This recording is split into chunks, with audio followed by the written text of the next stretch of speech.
వీకే films movie reviews కి స్వాగతం సుస్వాగతం. స్టోరీ హాట్ గా ఉంటుంది, మ్యాటర్ క్లియర్ గా ఉంటుంది. ఇప్పుడు స్టోరీలోకి వెళ్దాం. ప్రిన్స్ మహేష్ బాబు శ్రీమంతుడు ఇచ్చిన సక్సెస్ తో చాలా హుషారుగా ఉన్నాడు. నిన్ననే ఆరంభమైన బ్రహ్మోత్సవం షూటింగ్ లో పాల్గొన్నాడు.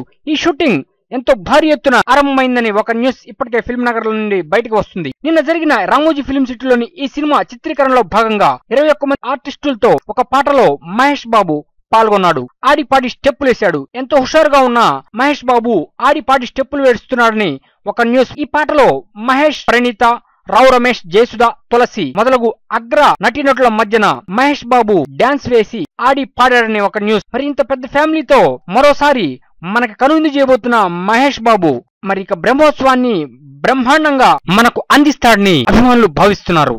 ఇది మన ఈ సినిమాని సంక్రాంతికి ఎట్టి పరిస్థితుల్లో రిలీజ్ చేయాలని Brahmotsavam director Srikanth Addala and prince Mahesh Babu నిర్ణయం తీసుకున్నారని ఒక సమాచారం. ఇక ఈ సినిమా సంక్రాంతి రేసులో ఉంది అంటానికి ఈ షూటింగే ఒక ఉదాహరణ. ఈ సినిమా నాన్ బాహుబలి రికార్డులని అన్నిటినీ శ్రీమంతుడిలాగా తుడిచిపెట్టేస్తుందేమో కూడా చూడాలి. ఎందుకంటే శ్రీమంతుడు నాన్ బాహుబలి రికార్డులన్నింటినీ తుడిచేసింది. మరి శ్రీమంతుడి రికార్డుని కూడా ప్రిన్స్ మహేష్ బాబు బ్రహ్మోత్సవం తుడిచేస్తుందేమో చూడాలి. ప్రిన్స్ మహేష్ బాబుకి అండ్ బ్రహ్మోత్సవం టీమ్ కి బెస్ట్ ఆఫ్ లక్ చెప్తూ ఇది latest movie bulletin. Next movie bulletin మళ్ళీ కలుద్దాం. కీప్ వాచింగ్, ప్లీజ్ సబ్స్క్రైబ్ మీ వీకే ఫిల్మ్స్.